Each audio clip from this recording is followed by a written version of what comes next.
Good day everyone. Let me introduce our selected resort, which is the King Jim Beach Resort and Resto that located in Alicia, Zamboanga, Sibugay. So this resort is a beachfront resort located in Zamboanga, Sibugay lagi in Philippines. So talamang Philippines yun. So it is the one of the relaxing destination in the municipality where visitors can enjoy the beauty and the sea and spend time with family and friends. So kaning kung nangita mo og kanang kung asa mo gusto mag-relax together with your family, so the Alicia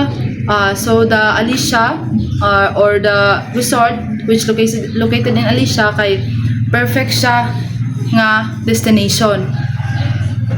So, the resort is known for its peaceful environment, scenic ocean view, and comfortable facilities that provide a good place for unwind, recreation, and gathering. So, since nakaadto naman jud ko dito, so I already kanang experience kanang kung unsa ang naa dito. So, tinuod nga peaceful ang environment dayon.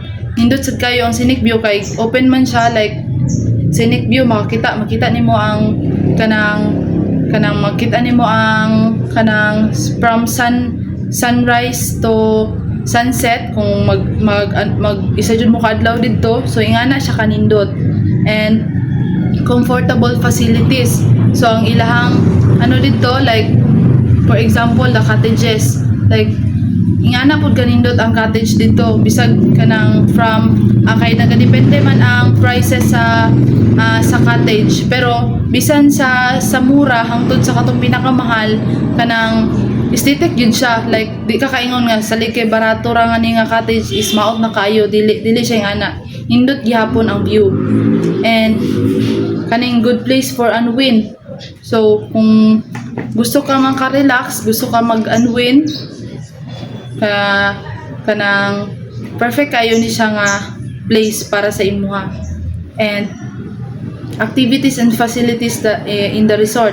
So syempre, visitors can enjoy different activities and facilities inside the resort, such as swimming in the beach. Syempre kung adto ka dito, kung gusto ka mo swimming, so it is kanang ma-enjoy jud pud nimo tungod kay kanang bukod sa kanang nindot, limpyo pa jud kayo siya, like green jud ang tubig, makita jud nimo ang makita jud ang kanang naa sa ilalom. Then relaxing in cottages and resting area, so pwede ka makarest dito and staying overnight in available room. So inside ani nga resort, inside the resort kay naa siya kanang rooms, kung kibali mo ra siya hotel gani nga pwede ka dito pwede ka magbayad for overnight or bisan pa pila ka days imong gusto dito.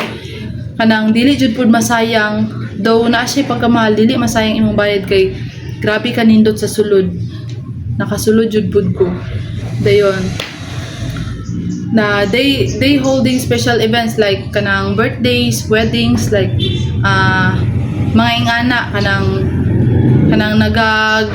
nagadawat sila og kanang booking para sa kanang kanang catering, na sila pang catering.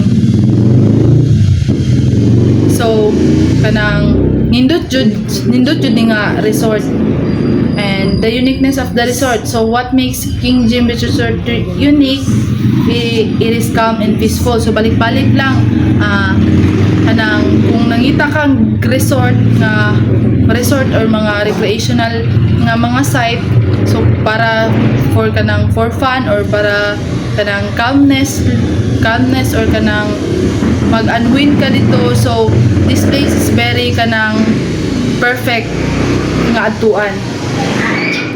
So dili na kay ko magkuan kay since taga dito man ko and kabalo ko unsa naa dito tanan sa sulod. Dayon, why tourists visit the resort? It offers a relaxing and peaceful environment. It has a scenic beachfront view. It is a good place for family outings and gatherings, and it is accessible and affordable for local visitors. Ngano accessible man siya tungod kay kanang dili siya ingon nga kanang itong para sa ubang resort nga musakay pa kaglaing sakyanan para lang makasulod dito tungod kay lagi nga musulod dito. Ang kaning nga resort is kanang near ra kayo siya sa kanang near kayo siya sa highway, and kung wala po ka kadalag pagkaon, wala ka nakadalag ka ng for inyong kanang balon, ang naka-advantages po dito is kanang duol ra kaayo sa municipality or duol ra kayo sa sentro. So dili ka kanang ingana kalisod nga magbiyahe-biyahe, dali ra kayo bisan pag i-hike lang gani. Makapalit na ka sa gawas. Dayon. In addition, kanang nagabaligya po sila dito og mga keychains rather nga kanang pwede nimo himong souvenir ana dayon. And also na sila ay kanang kayak na ang ilang kayaking dito nagapon siya bayad. So mo na ilang mga different activities dito, kayak dayon na resto sa sulod, and kanang napod sila kanang medyo okayan sa sulod mismo, and kanang ma-enjoy jud nimo pag musulod ka dito kay because kanang bukod sa nindot kayo ang view sa ocean ug sa laing kanang sa ocean or sa kay duha man na siya dito, pwede ka sa dagat, pwede po ka mismo sa pool. So kanang bukod sa nindot na nga iyang view, napod sila kanang mga statue gali, like for example statue ni Aquaman, like ingana siya ka unique. So mo to kanang perfect siya for outings and gatherings, and daghan kayo nagaadto nga bisita dito dahil dili po siya ingana ka crowded, unlike sa laing resort nga kanang sobra ka crowded kay tungod kanang wide kay siya, dako kay siya ba nga dako kay siya nga lugar, dako kay hang place. Dili ingon nga matapok mo diya sa isa ka lugar, mo na nakanindot also dito. And before I forget, the owner, it is kanang privately owned and owned by Mrs. Laarni Ladja, one of our SB member of our municipality, which is the Alicia Zamboanga Sibugay. So the picture that kanang we provided mo na ang mga different nga makita ninyo dito if ever nga madto mo ana nga resort. The pool kanang the resto ing ana siya ka aesthetic, and that's all. So, as a continuation of Banda, so I will be the one discussing about the circular diagram model economics. So I will be the one explaining what are the benefits between the household to resort, and what are the benefits of resort to the household. So, as you can see sa diagram, na siya'y una mga benefits. So naay araw diha nga red nga gikan sa community or household. So na siya araw nga pula, so muna na siya, so gikan na siya, padulong na siya sa resort. So unsa ang mga benefits or services nga mahatag ni household kay resort? So una, maintenance operation. So muna siya gimin nga, for example, naay mga gatherings, naay mga guests. So, before walay mga guests, sila ang mag-organize, sila ang magplano kung unsa ang mga style nga ilahang mahuna-hunaan sa place. Like, sila mag-arrange sa mga chairs, sila ang mag-decors. So, muna siya gimin sa maintenance operation. So, second one is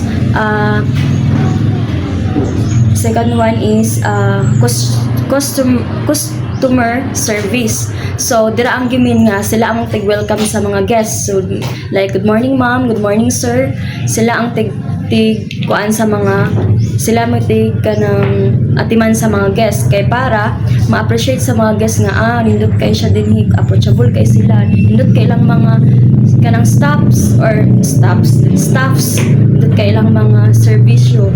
Gusto ko kanang susunod nga mulaag diri ko na so worth it lang jud. So muna ang pinaka-importante sa mga household or mga labor. So the third one is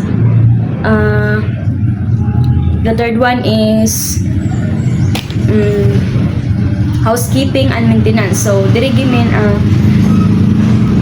ilahang i-ensure o ilahang sigurado nga ang area or ang mga rooms ilaha jong kanang nindot jud limpyo ang pagkuan and naka-organize ang mga gamit, limpyo ang kama, whatsoever tanang mga kuan o ilaha jong gi limpyuhan o para ma-appreciate sa mga guests.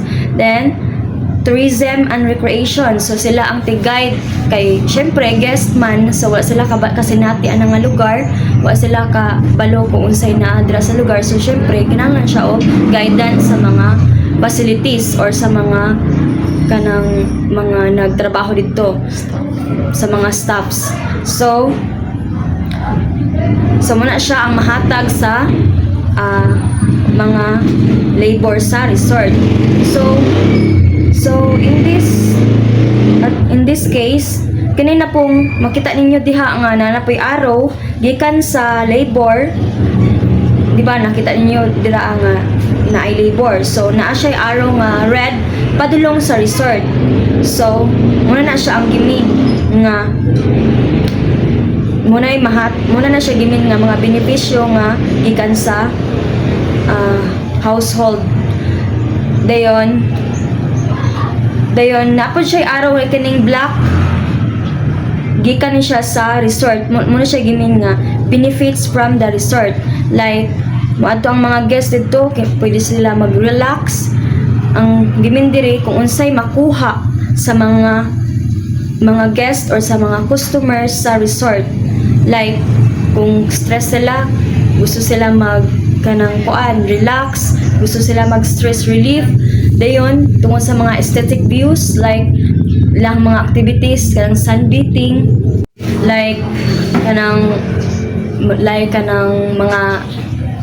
family gatherings or mga birthdays. So pwede siya nga maka-create og kanang better closeness sa family kay tungod ato nga place daghan kay sila mga istoryahan, then comfortable kay sila sa place. So na siya benefits nga mahatag sa resort.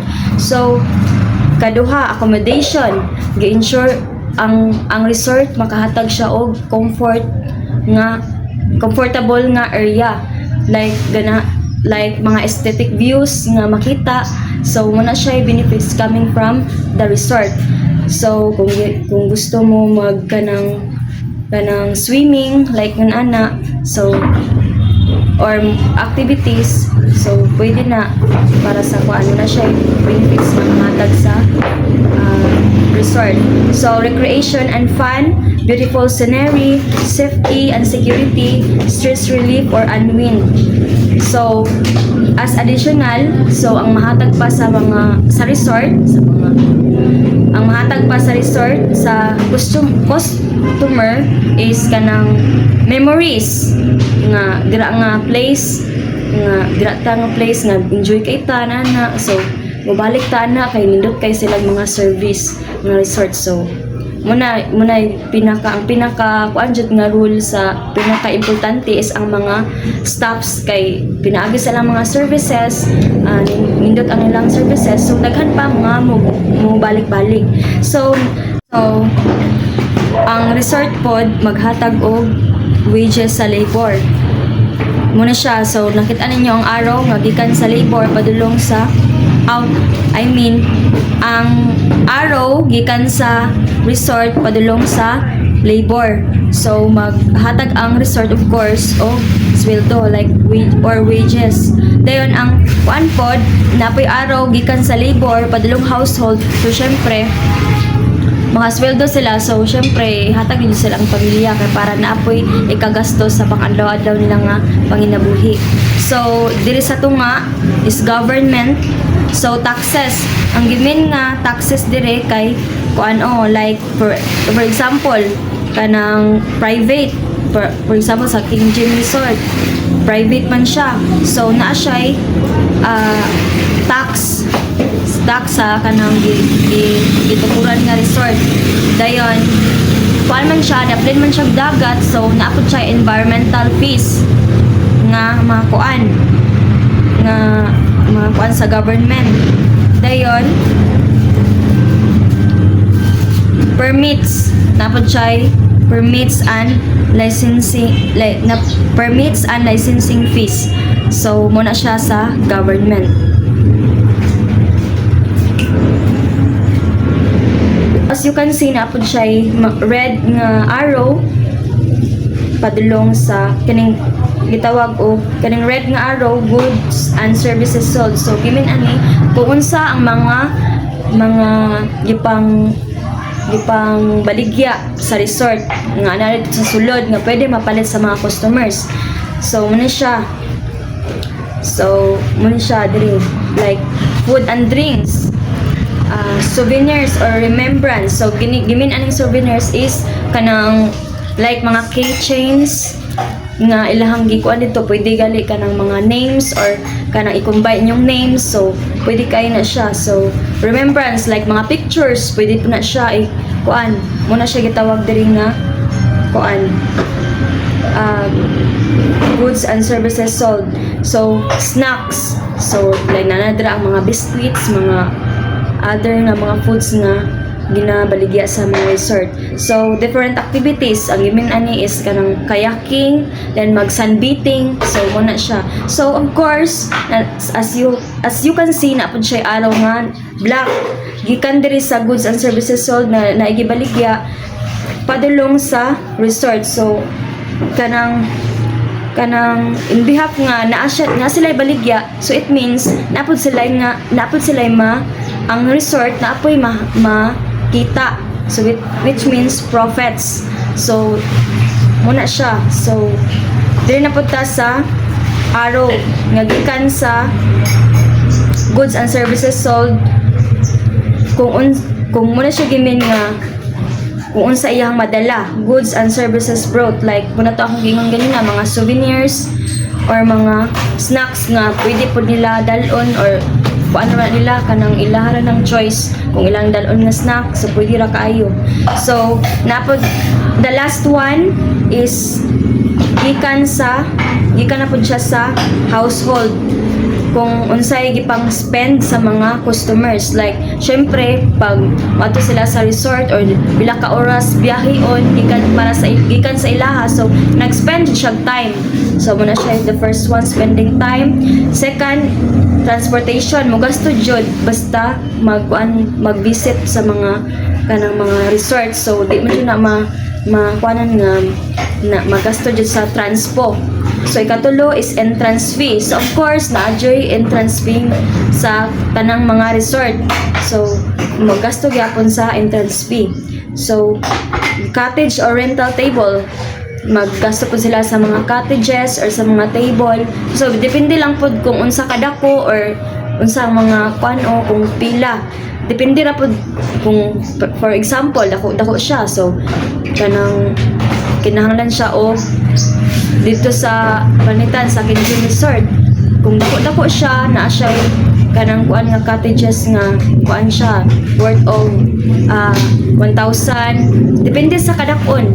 So recreational activities, so syempre pag mo kuan kag kanang depende man gud kay sa kanang swimming pool na apod siya kanang depende sa kuan kung naay pambata, so lahi-lahi siya bayad nga like pambata, for example pambata dito sa King Gem Resort, like Anajan said nga sa pangbata na siya bayad nga 50 pesos, then sa mga dagko 100 pesos. So depende siya sa kadakon sa kanang swimming pool.